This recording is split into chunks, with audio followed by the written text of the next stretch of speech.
I just quickly wanted to show this NVIDIA NIM Explorer I've built, and it's available on GitHub if you want to take a look. So NIM stands for NVIDIA's Inference Microservices, and it allows you to make use of NVIDIA technology without any access to physical hardware at a very cost-effective way. So you can basically authenticate with your API key. You can see the model catalog here. So what I've done is that you can refresh the model catalog and also check for availability. Seeing that some models are not available, the category in terms of chat, but also embeddings.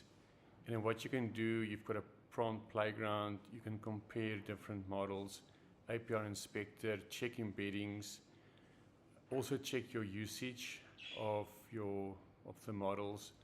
You can build chains, so it's like really a simple workflow builder. And then lastly, you can select different models and compare them in terms of benchmarking, which models perform best, and also look at performance in terms of creativity, summarization, coding, and reasoning.